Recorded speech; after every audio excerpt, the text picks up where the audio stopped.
एकट्या अजित पवारला जर हलवलं ना, म्हणजे खिशे जर झटकले तर 35,000 कोटी रुपये निघतील आणि त्याच्यात संपूर्ण शेतकऱ्यांचा, महाराष्ट्रातील शेतकऱ्यांचा सातबारा कोरा होईल, असं आता रुमन मोर्चामध्ये एक विधान जे काही व्हायरल होताना दिसत आहे. हा जो काही रुमन मोर्चा आहे हा शेतकऱ्यांच्या कर्जमाफीसाठी आहे. अजित पवार जर 72,000 70,000 कोटीचा घोटाळा करतो तर 35,000 कोटी फक्त डाव्या केशातनं अजित पवारांच्या निघू शकता. हे सगळं बघा, शेवटपर्यंत बघा, खूप इंटरेस्टिंग आहे. शेतकऱ्यांनी चांगलंच धारेवर धरलेलं आहे आणि असं धरणं गरजेचं आहे. शेवटपर्यंत बघा. शेतकऱ्यांसाठी लाईक करा, सबस्क्राईब करा. महाराष्ट्राचं कर्ज किती रुपयात माफ होते माहिती आहे का तुम्हाला? 35,000 कोटी रुपयामध्ये अख्ख्या महाराष्ट्राचा सातबारा कोरा होतो आणि एकटा अजित पवार उपमुख्यमंत्र्याकडे 70,000 कोटी रुपयाचा भावानं. एकदा सारे सोडा किमान त्याला तर झटका, त्याला जरी थोडासा झटकला तर तुमचं कर्ज माफ होते. आणि काय म्हणतात लोक, सातबारा कोरा करतो. कोणा सांगितलं होतं? कोणा सांगितलं होतं? बोला. टरबुजाला सातबारा कोरा करतो म्हणून सांगणारा सरकार येऊ द्या.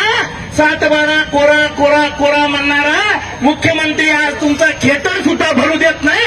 राग वाटली पाहिजे आमचं अन्न खायला, नाही तर उपाशी मरायची तयारी ठेवा.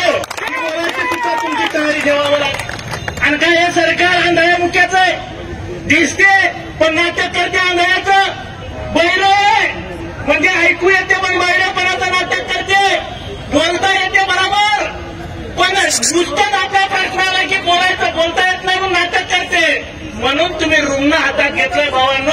या आंधळ्या बैऱ्याचं तिघायचं सरकार बरोबर मागून रुग्ण पडलं की लागावं लागल्याशिवाय राहत नाही. ही परिस्थिती. मी तुमच्या राज्याच्या तिजोरीचा काही विषय नाही दादा.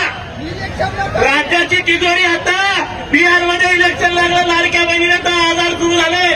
पाहत असाल तुम्ही फेसबुक, व्हॉट्सअपवर. हे फक्त तुम्हाला टेंडर द्याले. मला तुम्हाला विचारायचं, आज तुम्ही तडफडून आले, त्या गोडाकाठच्या रस्त्याने मी आलोय. आणि एकाच्या तर वावरात कपाशी उभी पाहिजे, त्याच्या बोंड्यात सुद्धा खाली पडायची वेळ आलेली भावांनो. ही परिस्थिती डोळ्याला पाहते. माझा जिल्हा वाशिम आहे, मी तिथून येतो. आमची सोयाबीन उभी आहे. 105 दिवस झाले, पाणी पडायला लागला. सरकार यायला तयार नाही, बोलायला तयार नाही कोणी. तुम्हाला आम्हाला सांगायचंय, आज तुम्ही इथपर्यंत रुग्ण घेऊन आलात, उद्या मुंबईत रुग्ण याच्या मागून टाकायला याची तयारी ठेवा. हे सुद्धा तुम्हाला सांगायला, कारण हे बिल्ला मस्तीला आले. हे सर्वजण मस्तीला आलेले आहेत. त्यांच्या बापाची सरकार वाटते यांना. आणि एक लक्षात ठेवा, तुमचं माझं कोणी नाहीये.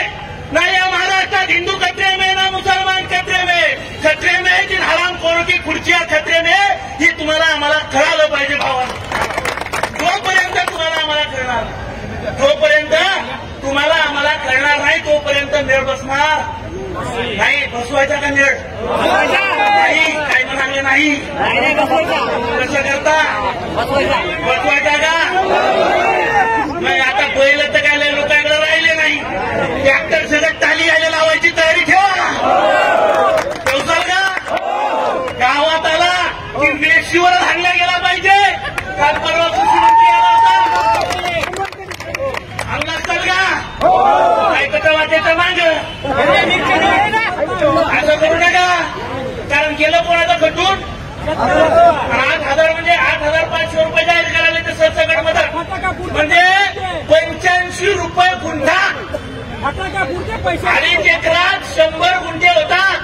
8,500 भागीला 100 गुंठे करा आणि 85 रुपये गुंठा घ्यायला. आमचा बाप एवढा लाचार नाही, द्यायचे तर 50,000 रुपये दे, नाही तर आमच्या गावातच येऊ नको.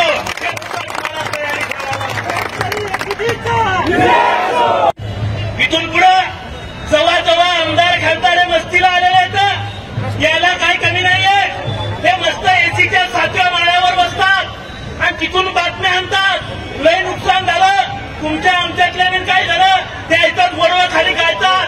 पण ज्याचं नुकसान झालं असेल, ज्याचं शेत खरडून गेलं असेल, माहिती शपथ सांगा, त्याचं 50,000 तरी होते का यावर्षी? होते का नदीकाठच्याचं? होत नाही. पण आपण सांगतोय का वारंवार की अरे त्या 50 मध्ये होत नाहीये. आणि कर्जमाफी काय आम्ही भीक मागायला लागलो नाही. तुम्ही आमच्या सोयाबीनला भाव दिला नाही, तुम्ही आमच्या कापसाला भाव दिला नाही, आमचं तुमच्याकडे देणं लागतं, म्हणून आमच्या बापाचा 7 बारा ताबडतोब कोरा करा. हे मागायचा बी खऱ्या अर्थानं आपण इथं आलो आणि मागावर सुद्धा मागत. तुमची तयारी आहे का? तशी आता तुमची काही तयारी.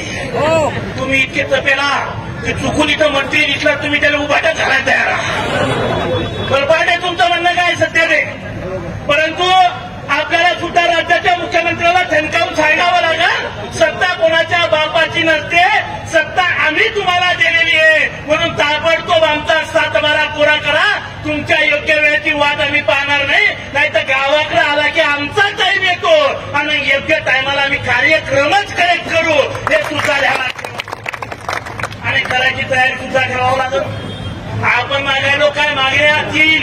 1 सरसकट 7 बारा कोरा करा. दुसरी मागणी तुम्हाला पीक विम्याच्या रकमा द्या. तिसरी मागणी तुमची 50,000 रुपये हेक्टरी मदत द्या. इकडे ऊस नाही, ऊसाची मागणी किशोर झाल्यात माहितीये काय तिथे ऊसाची मागणी काय आहे तरी किशोर झाले माहितीये, पण तेही पैसे तुमचे परत द्या. हे काय करायला लागले, हे चोर येतो चोर. आणि तुम्हाला असं वाटत असत की हे चोर आपल्याला दाबतात, हे चोर आपल्याला दाबू शकत. अरे कोणते आपल्या भरोशावर आहेत ना राजो, यायची काय अवकाश आहे. आज आपला टाईम खराब आहे. जर टाईम निवडणुकीचा असता तुमच्या पुढील लोटांवर घालून यायला कर्जमाफी 50,000 दिले. आता टाईम यायला लागला, उद्या परवा टाईम यायला लागला, 2 महिन्यानंतर ध्यानावर आलायचाल का. आता जसे रुग्ण घेऊन इथं आले तसं रुग्ण दाखवायची तयारी याच्यासाठी विचारायलो. उद्या तुम्ही म्हणसाल हो किशोरदाबाई पुढी याले आणखी पोलीसवाले तुम्ही पाहिजे टीव्हीत घरी. असं करू नका. मी डीपीडीसी काम करतो, जिल्हा परिषदचा सदस्य होतो, आता आमच्या निवडणुका बरखास्त झाल्या जिल्हा परिषद. अरे या लोकांले रस्त्याचा मुरुम खायला कमी पडते, ते शेतकऱ्याच्या प्रांगणात काय मुरुम टाकणार येतं. ही परिस्थिती सगळंच खायला का तुमच्या इकडं खाल्ले हारलो मी तर तुम्हाला, तुम्ही त्याला खाऊ दे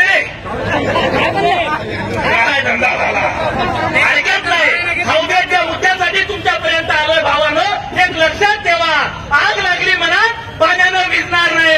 जोपर्यंत 7 बारा कोरा होणार नाही तोपर्यंत आम्ही मैदान सोडणार नाही, यांच्या उरावरच बसणार हो, हे मात्र नक्की तुम्हाला सांगतो भाऊ. मग काय व्हायचं ते होईल. पण या तिघायचं सरकार आहे, हे 3 तोंडे सरकार आहे, यायचं काही खरं नाही. एखाद्या रुग्ण कमाट्यात पदशीर लागलं हे पहा, मी क्लिअर बोलतो, म्हणजे काय तुमच्या इथं उभं राहायचं नाही, पण क्लिअर सांगतो. एका घराचा प्रॉब्लेम आहे, ते गुवाहाटीला पाहून आले का नाही.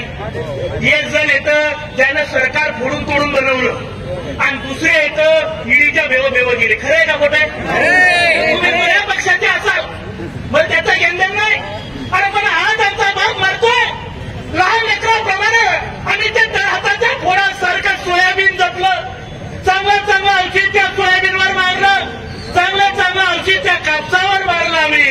आणि आज ती परिस्थिती अशी झाली, जेव्हा फवारायचं होतं आमचा बाप जर बिमार पडला तर आम्ही औषध लवकर गेलं नाही. तेवढं चांगलं औषध त्या सोयाबीनवर आणि कापसावर मारलं, ते सोयाबीन आमचं आज डोळ्यापूर्वी खराब व्हायला लागलं.